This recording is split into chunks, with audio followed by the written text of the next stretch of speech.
Hola, buenas. Muchas gracias por invitarme a este congreso. Mi nombre es Marina Santos Rodríguez, soy enfermera especialista del trabajo y traigo el tema de la atención del accidente biológico en el medio hospitalario.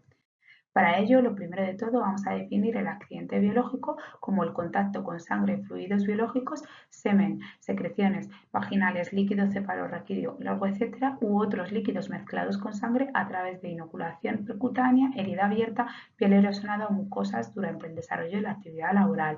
Existen varias leyes que amparan la protección del trabajador frente al accidente biológico. Entre ellas está el artículo 40.2 de la Constitución española, la Ley de Prevención de Riesgos Laborales 31/1995 y el Real Decreto 664/1997.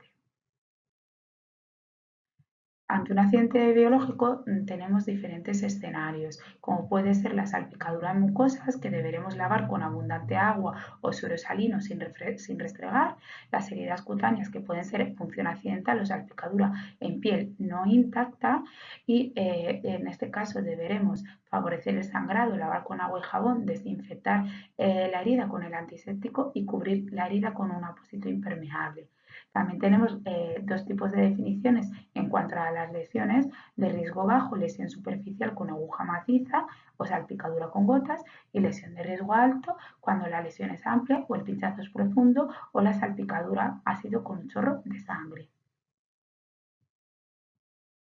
El trabajador que ha sufrido un accidente biológico deberá realizar la notificación del propio.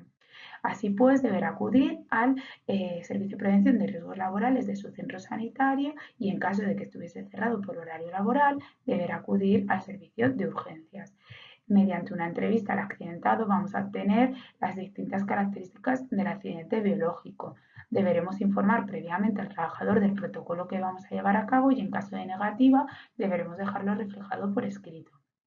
Así pues, obtendremos la fecha y la hora del accidente biológico, el tipo de exposición, el tipo de objeto cortopunzante, el material biológico con el que se ha contaminado, el mecanismo de producción del accidente, donde el trabajador nos va a detallar cómo ha sido el accidente, las medidas preventivas, si llevaba guante, si era sencillo o doble guante, gafas, en fin, el EPI, las medidas de actuación inmediata y el tiempo transcurrido hasta adoptar dichas medidas y el material de bioseguridad empleado.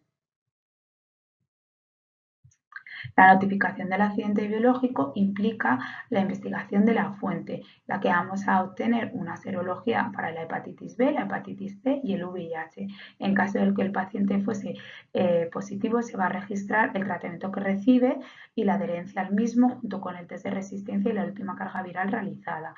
Además, los factores del riesgo de la fuente, como puede ser la adicción a drogas por vía parenteral, homosexualidad, promiscuidad, institución penitenciaria, etcétera.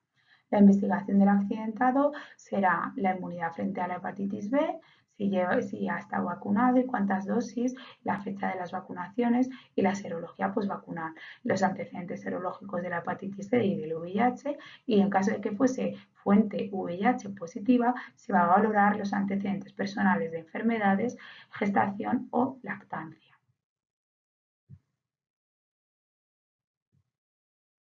Entonces, vamos a realizar una serie de peticiones de serologías a la fuente bajo consentimiento informado, que será de la hepatitis C, B y VIH, y si el paciente fuente no muestra su consentimiento o este paciente es desconocido o no puede realizarse la serología, se va a tratar como una fuente positiva. Al accidentado se le van a preguntar por los antecedentes personales y además se le van a sacar serologías. En caso de que la fuente fuese negativo para todos los virus, no es necesario realizar un seguimiento serológico, pero si la fuente fuese positiva a alguno de los virus o rechazase la serología, se va a realizar una serología de todos los virus. Consideramos para la hepatitis B a una persona respondedora cuando la seroconversión postvacunal de anticuerpos de superficie de la hepatitis B es igual o superior a 10.000 unidades por mililitro. Y no respondedora, entonces deberemos determinar si el antígeno de superficie es positivo. Así pues, tenemos a un trabajador que puede estar no vacunado con la vacunación incompleta o no respondedor conocido. En este caso, deberemos realizar un seguimiento serológico mediante determinación de antígeno de superficie y anticuerpos a las 6 semanas, 3 y 6 meses de la exposición. Si el trabajador estuvo previamente inmunizado, no precisa seguimiento y el trabajador vacunado con respuesta desconocida le realizaremos una serología donde se determinará si necesita seguimiento o no según la seroconversión postvacunal que obtengamos. Entonces tenemos una profilaxis posexposición para la hepatitis B. En el caso de que la fuente sea negativa, no es necesario realizar control al trabajador. Si la fuente es positiva, se valorará el estado serológico del trabajador respecto a la hepatitis B. En el caso de que el trabajador sea inmune a la hepatitis B, no se va a recomendar la profilaxis. Si está infectado por la hepatitis B, se remitirá al especialista para un control y seguimiento y en caso de que no sea inmune a la hepatitis B, la vacuna es muy eficaz para la prevención de la infección. Entonces se deberá administrar lo antes posible, preferiblemente en las primeras 24 horas. Se puede administrar inmunoglobulina simultáneamente. La profilaxis posexposición para la hepatitis C, el riesgo de transmisión de la hepatitis C tras un pinchazo accidental es bajo y actualmente no se recomienda el uso de antivirales.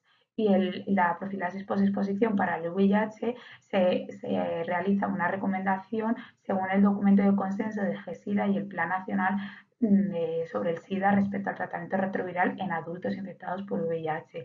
Entonces, esta profilaxis se debe iniciar lo más rápido posible en las primeras 4 horas tras el accidente, ya que se reduce su eficacia a partir de las 24 o 36 horas de la exposición. Y parece que no hay un claro beneficio si se inicia tras las 48 horas. Esta profilaxis debe durar 28 días. Deberemos informar al trabajador de la dosis, forma de administración, interacciones y posibles efectos adversos de los fármacos. Muchas gracias por vuestra atención. Espero que os haya resuelto dudas en cuanto a la notificación del accidente biológico y que os haya gustado. Un saludo.